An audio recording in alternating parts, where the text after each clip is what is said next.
నేను మీ లెక్క కార్యకర్తనే.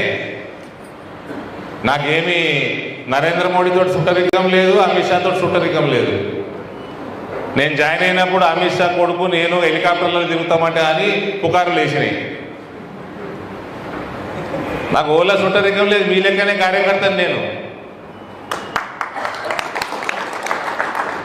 నాకు జాయిన్ అయినప్పుడు నాకు కిషన్ రెడ్డి తెలియదు, దత్తాత్రేయ తెలియదు, డాక్టర్ లక్ష్మణ్ తెలియదు. అరే ఒక కార్యకర్త బలంగా ఉంటారంట, మంచిగా కొట్లాయండి పోయినసారి అని బండి సంజయ్ ఆయన పేరు అని చెప్తే నేను 2017 దసరా నవరాత్రులలో కారు వేసుకొని పోయిన బండి సంజయ్ని కలవనీకి. ఏం పూజ చేస్తాడు, ఏదో బాగా చెప్తున్నారు యువత, బాగా చెప్తున్నారు బీజేపీలో. సో నేను పోయి కలిసేసి వచ్చిన. ఆయన పూజల ఆ నవరాత్రుల గుడి బయటికి వెళ్ళాడు కదా, నేను పోయి ఒక రోజు సాయంత్రం ఆయనతో 2 గంటలు ఉండి పూజ చేసుకొని వచ్చిన. ఆడికెళ్ళి ఇవాళ కాంగ్రెస్ యువత బాగా చెప్తున్నారు బీజేపీలో. సో నేను పోయి కలిసేసి వచ్చిన. ఆయన పూజల ఆ నవరాత్రుల గుడి బయటికి వెళ్ళాడు కదా, ఈ పని చేసిన పోయి ఒక రోజు సాయంత్రం ఆయనతో 2 గంటలు ఉండి పూజ చేసుకొని వచ్చిన. ఎలక్షన్లు అయిపోయినాక ఆడికెళ్ళి నేను అడిగిన ఇవాళ కాంగ్రెస్ యువత బాగా చెప్తున్నారు బీజేపీలో. సో నేను పోయి కలిసేసి వచ్చిన. ఆయన పూజల ఆ నవరాత్రుల గుడి బయటికి వెళ్ళాడు కదా, ఈ పని చేసిన పోయి ఒక రోజు సాయంత్రం ఆయనతో 2 గంటలు ఉండి పూజ చేసుకొని వచ్చిన. ఎలక్షన్లు అయిపోయినాక జనతా పార్టీని తెలంగాణలో 2 అతిపెద్ద పార్లమెంట్లలో మనదొకటి అన్న ఆయనకి మెదడులో ఉన్నది అన్నట్టు లెక్క. నేను పోయి కలిసేసి వచ్చిన. ఆయన పూజల ఆ నవరాత్రుల గుడి బయటికి వెళ్ళాడు కదా, ఈ పని చేసిన పోయి ఒక రోజు సాయంత్రం ఆయనతో 2 గంటలు ఉండి పూజ చేసుకొని వచ్చిన. ఎలక్షన్లు అయిపోయినాక జనతా పార్టీని తెలంగాణలో 2 అతిపెద్ద పార్లమెంట్లలో మనదొకటి అన్న ఆయనకి మెదడులో ఉన్నది. చాలా మంది చూసిన బాగానే వైరల్ అయింది. రానున్న కాలంలో బీజేపీ కాంగ్రెస్ రాష్ట్రం అవుతుంది. కాబట్టి ఏది కూడా మనము బాధపడాల్సిన అవసరం లేదు. కొరుట్లలో ఎన్నడూ లేని విధంగా మనకి 62,000 ఓట్లు వచ్చినాయి.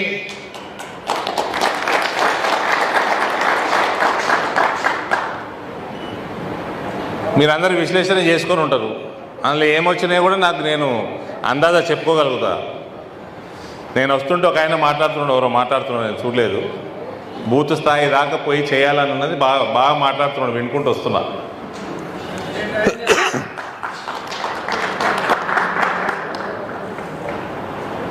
ఇక్కడ ఓటమికి మేజర్ కారణం కాంగ్రెస్ పెరగడం. రాష్ట్రంలో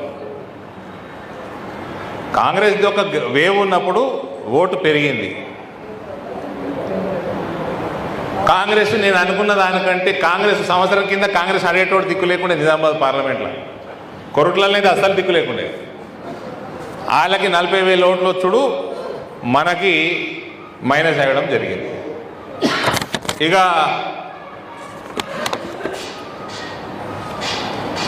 కొందరు సమన్వయం లేదు, ఒక నాయకుడికి ఇంకో నాయకుడు ఈర్ష, గ్రూపులు, ఇంకొకళ్ళు ముస్లింలు అందరూ ఒక దిక్కేసిండ్రు, ఇంకొకళ్ళు మనకు డబ్బులు పంచలేదు. ఇట్లా ఇతర కారణాలు కూడా ఉండొచ్చు. నా మీద ఏడ్చేటోళ్ళు నేనట అద్దాలు పెట్టుకుంటున్నాను, నల్ల అద్దాలు. నేను నల్ల అద్దాలు పెట్టుకోబట్టి 20 సంవత్సరాలు అవుతుంది. ఈ మధ్య ఒకటే రకం పెట్టుకుంటున్నా. నా దగ్గర 50 రకాల అద్దాలు ఉంటాయి. నేను అద్దాలు పెట్టుకొని ఇప్పుడు 47 ఏళ్ళు వచ్చినాయి. చదువుకునే సైట్ వచ్చింది. ఇట్లా పెట్టుకుంటాం, ప్రెస్ మీట్లలో చదువుతానికి ఇట్లా పెట్టుకుంటాము. మాట్లాడుతున్న ఫ్లోలో ఇది ఈయనే ఉంటుంది. ఈ కళ్ళు నెత్తి మీద పెట్టుకొని మాట్లాడతారు. అరవింద్ అవినీతి పరుడు, అరవింద్ ప్రజల సమస్యలు పట్టించుకోడు, కార్యకర్తల విషయంలో పట్టించుకోడు. ఇవి కాదు నా మీద కంప్లైంట్లు. అద్దాలు నల్లవి పెడతాడు. ఇదే ఇంతగానం నా ఎంబడ పడ్డ టీఆర్ఎస్ వాళ్ళు మన దాంట్లో నా మీద ఏడ్చేటోళ్ళకి 6.5 సంవత్సరాలలో అరవింద్ రాజకీయ జీవితంలో దొరికినాయి ఇవి. పొగుడుతోటి ఉంటాడు. అరే మోదీ భక్తుడిని రాబోయి, నేను పొగుడుతోటే ఉంటా.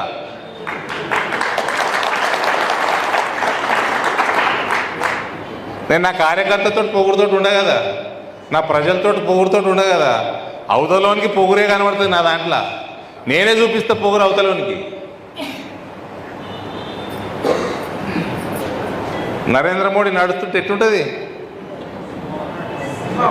రాహుల్ గాంధీ గారికి పొగురు అనిపిస్తుంది. వాళ్ళు ఇచ్చిన హామీలు ఈ మంత్రివర్గం తీర్మానం ద్వారా గవర్నర్ గారు తానాషాయి నై చెలేగా అంటారు. అరే బాజాబ్తా ప్రపంచానికి తానాషాయి అట్లా కనబడాలి అవతలోడికి. మళ్ళీ కార్యకర్తల పట్టి ఎట్టుంటాడు? కోవిడ్ సమయంలో డ్రైనేజీలు ఇటువంటి గ్రామాలు నీట్గా పెట్టి కోవిడ్ పాకకుండా చేసిన చిన్న చిన్న కార్మికులతోటి పోయి కింద కూర్చున్నా తీసి బయట పడేసాడు. అవతలని గట్టనే కనబడాలి. మరి ఇక దేశం మొత్తం గెలిచేసిండు మోదీ గారు.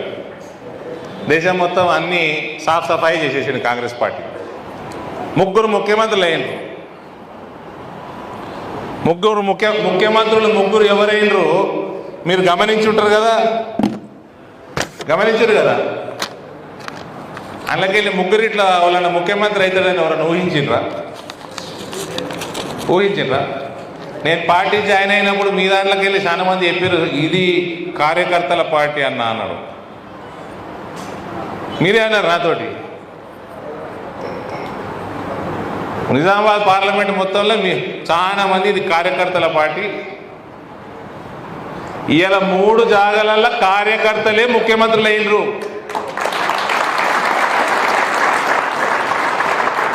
నేను ప్రచారం చేస్తుంటే మా మెట్పల్లి అధ్యక్షుడు రాజ్పాల్ ఉన్నాడు కదా వెనుక, బ్రహ్మాండంగా అవగాహనతోటి బ్యూటిఫుల్ స్పీచ్ ఇస్తున్నాడు.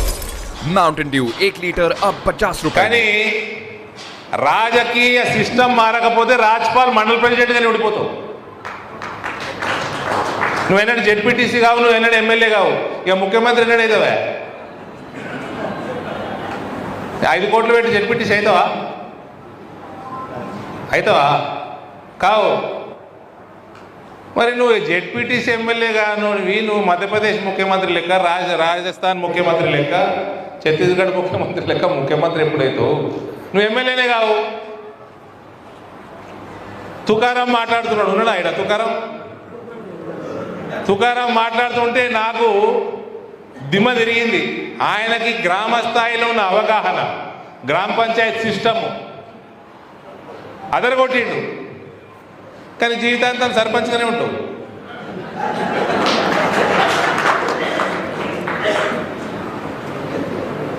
ఎన్నడగా జెడ్పీటీసీగా 5 కోట్లు ఉన్నాయా? ఉంటే చెప్పు. సుఖేందర్, భారతీయ జనతా పార్టీ సిస్టము సుఖేందర్కి తెలిసినంత చాలా తక్కువ మందికి తెలుసు రాష్ట్రంలో. ఆయన భార్య ఇద్దరు కౌన్సిలర్లోనే ఉంటారు. అంతే. చైర్మన్ చేయాలంటే ఏం చేయాలి? నీ అసంటోళ్ళని అన్ని వార్డులలో తయారు చేసుకోవాలి కదా. మరి చేసిర్రా? చేయాలంటే ఏంది? టీఆర్ఎస్ వాడి పైసలు అడ్డం వస్తాయి, కాంగ్రెస్ వాడి పైసలు వంచుతాడు, 1000 కోట్లు 100 కోట్లు. చేస్తావా? ఎన్ని కౌన్సిలర్లు, ఎన్ని వార్డులు ఉన్నాయి? 26. మనిషికో 10 లక్షలు 3 కోట్లు ఇస్తావా? కనీసం అది 10 లక్షలు అయితే ఎట్లా చాయ్ పానికి వెళ్ళిపోతాయి ఈ సిస్టంలో, టీఆర్ఎస్ సిస్టంలో. చేస్తావా? 10 కోట్లు 10 కోట్లు చేస్తావరా అమ్మ? ఇప్పుడు చైర్మన్లు అయినాయి, చైర్మన్ కావాలి 29 28 15 గెలవాలి. 12 కాడ ఆగిర్రు అనుకో, 5గురికి కొనాలి.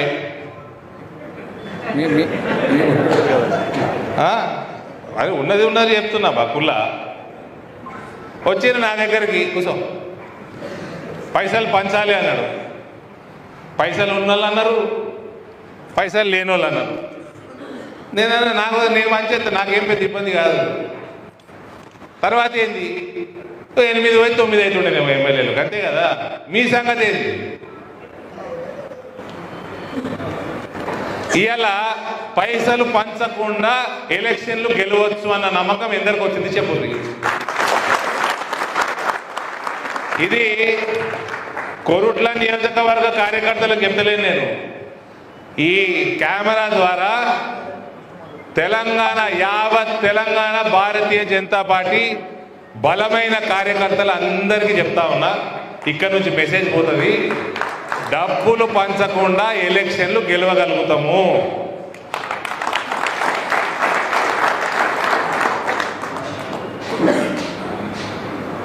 అని రుజువు చేసినాం. ఇవాళ మళ్ళీ చెప్తున్నా, కాంగ్రెస్ రాష్ట్రంలో పెరగకపోతే ఈ ఎలక్షన్ ఇక్కడ సునాయాసంగా గెలుస్తుంది మనం. కారణం అది, సంవత్సరం కింద 5 నుంచి 6% ఉండే కాంగ్రెస్ కొరుట్ల అసెంబ్లీలో, ఇలా 22% ఓటు తీసుకుంది. కేసీఆర్ వ్యతిరేక ఓటే కదా, కేసీఆర్ వ్యతిరేక ఓటే కదా, అది కారణము. ఇక నాయకుల మధ్యలో సమన్వయం లేకపోవడం, ఒకరి మీద ఒకటి ఏడుచుడు. అని మీరే ఏడవకుంటే నేనే రాకపోతుంటే కదా, గెలిచేటోళ్ళకి టికెట్ ఇస్తుంటే. నాకు ఎమ్మెల్యే శోక,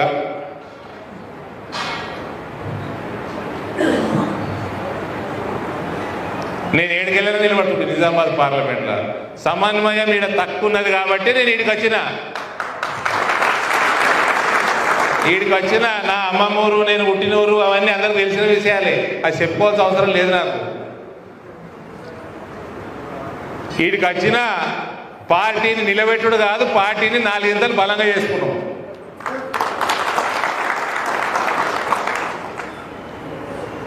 కాబట్టి ఏమాత్రం కూడా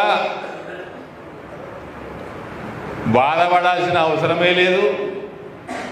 బ్రహ్మాండమైన రిజల్ట్ వచ్చింది. ఒక పార్లమెంట్ సభ్యునిగా నేను చాలా సంతోషంగా ఉన్నా. నేను పార్టీని పెంచడానికి పనిచేస్తున్నానని ఫస్ట్కే చెప్తా. ఇలా పార్టీ పెరిగిందిగా, తెలంగాణ మొత్తం పెరిగిన దాంట్లో మన 2వ స్థానం. అక్కడ నాకు జర బాధ ఉంది, మనం 1వ స్థానం లేదు కాబట్టి లేదని.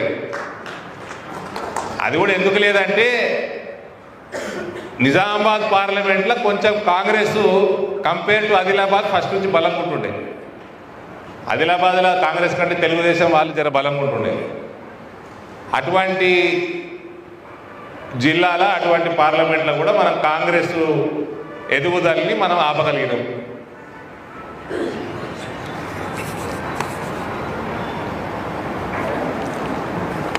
ఇంకోటి, నేనేమన్నా ఇంటర్వ్యూలలో చెప్పింది, స్పీచ్లలో చెప్పింది అందరూ విని మర్చిపోకండి. నేను చెప్పింది చేసేది 2 ఒకటే ఉంటాయి.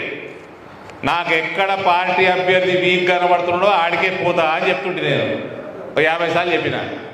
నాకు ఎక్కడ పార్టీ ఓట్లు తక్కువ వస్తాయన్న నాకు అనిపిస్తే నేను అక్కడికే పోయి ఆడనే నిలబడతా, పార్టీ నిలబడమంటే అది ముందు నుంచే చెప్తుంటే.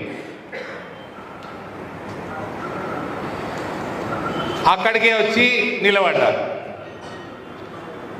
నా పేరు డిక్లేర్ అయినాక ఫస్ట్ మీటింగ్లో చెప్పిన నేను. అది ఏడైంది మన మీటింగు, ఫంక్షన్ హాల్ ఇది ఉండే కొరుట్లలో, అదే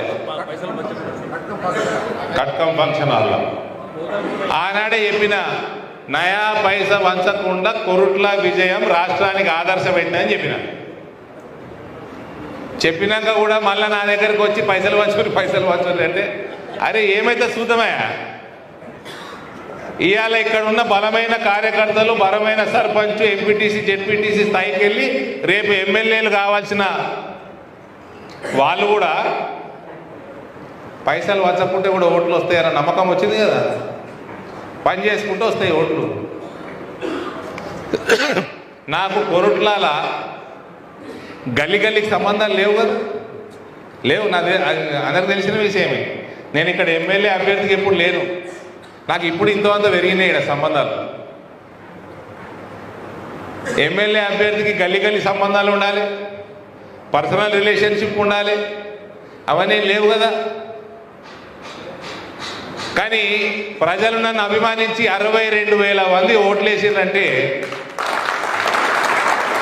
అది నేను పార్టీని పెంచినందుకు, ప్రజా సమస్యల మీద కొట్లాడుతున్నందుకు, వీలైన సమస్యలు తీర్చినందుకు. ఒక భారతీయ జనతా పార్టీ కార్యకర్తగా, ఒక ఎంపీగా ప్రజలలో స్థానం సంపాదించినందుకు. ఆర్మూర్లో నా ఇల్లు ఉంటుంది,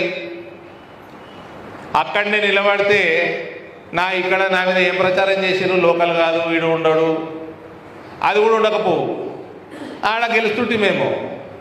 కానీ నా కొరట్లలో 62,000 ఉండొచ్చా?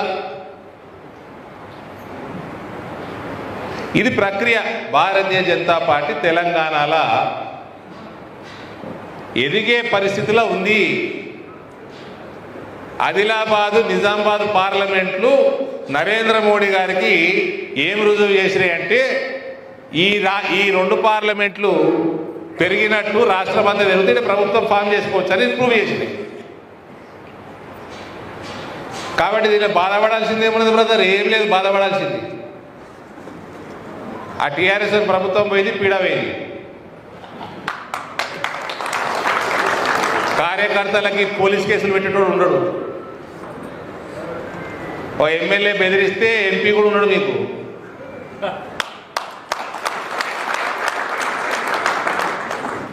ఇంకా సుధరాయించకపోతే టీఆర్ఎస్ వాళ్ళు రానున్న కాలంలో మొత్తం మిగుతాయి. కాబట్టి ఒక ప్రజాస్వామ్యబద్ధంగా రాజకీయాలు చేసుకోవచ్చు ఇప్పుడు కార్యకర్తలు.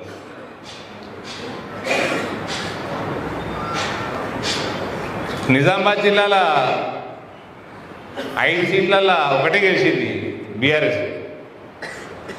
3,000తో బయటపడ్డాడు ప్రశాంత్ రెడ్డి. ఈ జిల్లాలో 4 2 గెలిచినట్టు.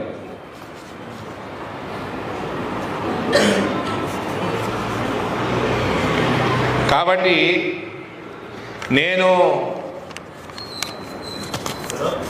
డబ్బులు నాకు పంచమని ఫోన్లు చేసినప్పుడు వచ్చి చెప్పినప్పుడు నేను పంచలేదు కదా.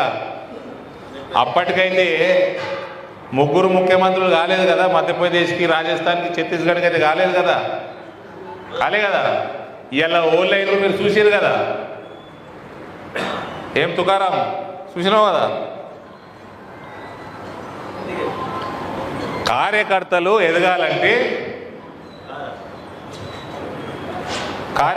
ఎదగాలంటే మన రాష్ట్రంలో ఉన్న రాజకీయ సిస్టమ్ మారాలి. ఉత్తరప్రదేశ్లో 40 లక్షలు 30 లక్షలు ఎమ్మెల్యే అవుతాడు. నువ్వు కౌన్సిలర్ కూడా ఎక్కువ పెట్టి ఉంటావు. ఖర్చు కాదా? సరే, అది ఆ మంచి పేరు నీ వార్డులలో ఉన్నది చూసినావా? అది అసెంబ్లీ నియోజకవర్గంలో వచ్చేటట్టు పని చేసుకుంటే గెలుస్తావు, అయిపోయావు. ఖర్చు కాదు. గుజరాత్లో, మధ్యప్రదేశ్లో, ఛత్తీస్గఢ్లో, ఉత్తరప్రదేశ్, హర్యానా, హిమాచల్, పంజాబ్ 50 లక్షల లోపల ఎమ్మెల్యేలు అయిపోతారు. ₹1 కోటి పెడితే ఎంపీలు అయిపోతారు. కార్యకర్తలు ఎదిగే అవకాశం ఉంటుంది. రాజస్థాన్ ముఖ్యమంత్రి ఏబీవీపీ కార్యకర్త. చదువుతా ఉన్న సీఎంల గురించి కొద్దిగా అప్పుడప్పుడు టైం దొరికినప్పుడు 2003లో ఆయన బీజేపీ టికెట్ ఇవ్వలేదో ఏందో, మరి ఏదో వేరే ప్రైవేట్ మన ఇండిపెండెంట్ పార్టీ పేరు ఏదో ఉన్నది, దాని మీద నిలబడ్డాడు. దాదాపు 6,000 ఓట్లు వచ్చినాయి. 5,500-6,000 ఓట్లు వచ్చినాయి. కరెక్ట్ 20 సంవత్సరాల తర్వాత బీజేపీ టికెట్ ఇచ్చింది, గెలిచిండు, ముఖ్యమంత్రి అయ్యాడు.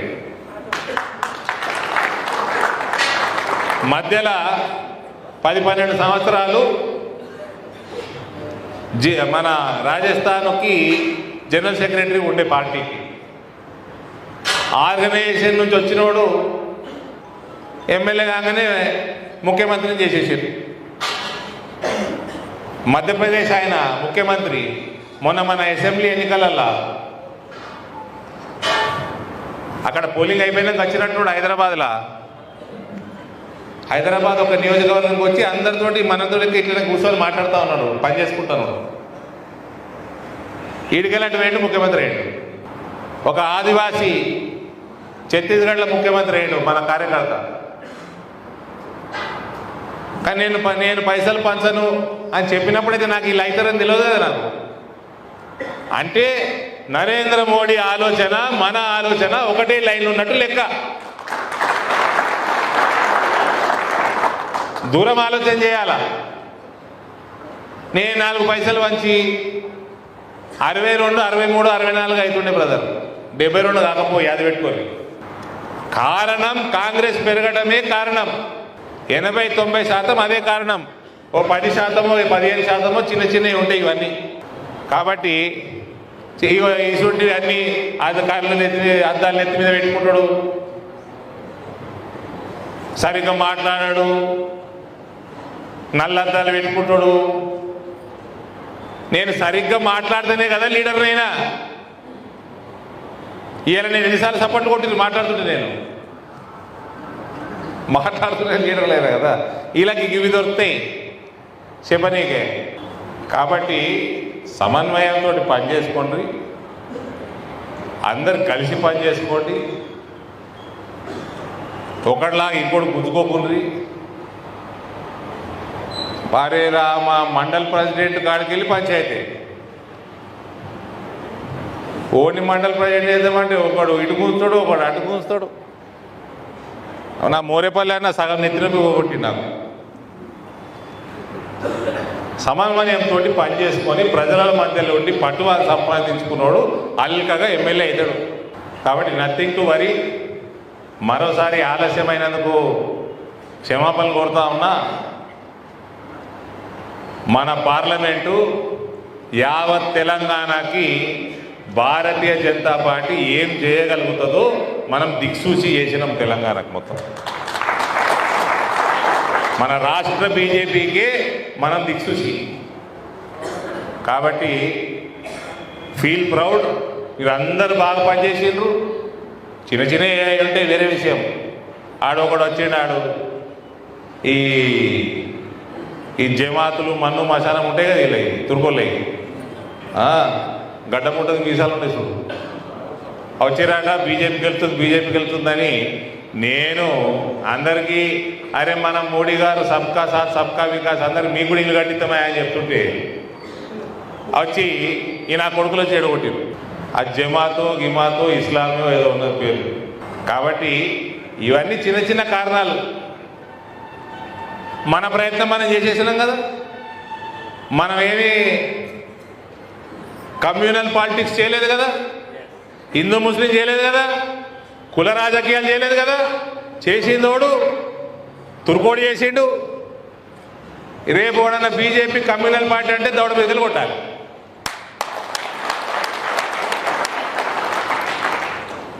కుల రాజకీయాలు కూడా చేయలేము మనం. మన పార్టీ సిద్ధాంతం. నేను ఏడా కూడా కుల మీటింగ్లకు పిలిచినాను. నేను కుల మీటింగ్లకు రానని చెప్పిన. 2 అంశాలు, కుల రాజకీయాలు చేయకుండా ఎలక్షన్లు గెలవగలుగుతాం, డబ్బులు పంచకుండా ఎలక్షన్లు గెలవగలుగుతాం. గాలి వచ్చినప్పుడు గాలికి వ్యతిరేకం పోయి ఇంతో అంతో గాలిని ఆపిన నియోజకవర్గం మనది, కాంగ్రెస్ గాలి. కాబట్టి అందరు గర్వంగా ఉండండి. భారతీయ జనతా పార్టీ కార్యకర్తగా తల ఎత్తుకొని తిరగండి. రానున్నది మనదే. మన మామూలు నాయకత్వం లేదు మనకు. మన నాయకత్వం చాలా బలంగా ఉన్నది. తెలంగాణలో మనం చేసుకున్న కొన్ని తప్పుల వల్ల మనం వీక్ అయినాం కాబట్టి, కానీ ఎవ్వరు చేయలేదు. ఇది ప్రో కాంగ్రెస్ ఓటు అనుకోని నేను, ఇది anti KCR vote. Congress vote గెలవగలుగుతాడన్న నమ్మకం వాళ్ళకి ప్రజలకు వచ్చింది. కాంగ్రెస్ కోటేశారు రాష్ట్రం అంతా. మన దగ్గర లేకుండే. మనం చాలా మన పార్టీ సిద్ధాంతానికి తగ్గట్టు మనం ఎలక్షన్లు కొట్లాడి ఇవాళ 62,000 ఓట్లు మనం సంపాదించినాం. So don't worry. పోయినసారి ఎన్ని వచ్చినాయి అసెంబ్లీకి? ఏమమ్మా సునీతమ్మ? 16,000. 400% పెరిగింది. 4 ఇంతలు పెరిగింది పార్టీ. కాంగ్రెస్ గాలిలో 4 ఇంతలు బీజేపీ పెరిగింది. రేపు పార్లమెంట్లో మోదీ గాలి ఉంటుంది. నాకంటే ఇంకా మీకే తెలుసు. ఇప్పుడు ఇటు ఎత్తాం మళ్ళీ అన్నారు, మళ్ళీ అన్నారు. ఇప్పుడు ఇటు ఎత్తాం, అప్పుడు అటు ఎత్తామని మళ్ళా పూర్వలు కూడా అన్నారు. ఇప్పుడు ఇటేస్తాం అప్పుడు అటేస్తాం, ఇప్పుడు కూడా ఇటేస్తాం అప్పుడు కూడా ఇటేస్తాం అన్న కాడికి మనం వచ్చిన రోజు మనం గెలుస్తాం అన్నారు. నిజామాబాద్ పార్లమెంట్లో అన్నారు, ఆర్మూర్లు అన్నారు, మన నిజామాబాద్లో అన్నారు, కొరుట్లలో ఆల్మోస్ట్ అన్నారు. 3,000 వచ్చే బాల్కొండలో 35,000 ఎన్నో వచ్చినాయి, 40,000. ఇక్కడ 4,000 వచ్చేయినాయి కాడ 42,000 వచ్చినాయి. 10,000 వచ్చిన నిజామాబాద్ రూరల్లో 52,000 వచ్చినాయి. కాబట్టి పార్టీ 90,000 2018 అసెంబ్లీ ఎన్నికలలో 90,000 వచ్చినాయి. 3,70,000 ఓట్లు, 4 ఇంతలు కొరుట్లనే కాదు పార్లమెంట్ మొత్తం 400% భారతీయ జనతా పార్టీ పెరిగింది. ఇంకోటి చెప్తాం మీకు, ఇప్పుడు ఇక్కడ ఎత్తాం అప్పుడు 3కి ఎత్తాం. పోయినసారి 45% ఓటర్లు అంటే ప్రతి రెండో ఓటరు అసెంబ్లీకి బీఆర్ఎస్కో కాంగ్రెస్కో వేసిండు పోయినసారి.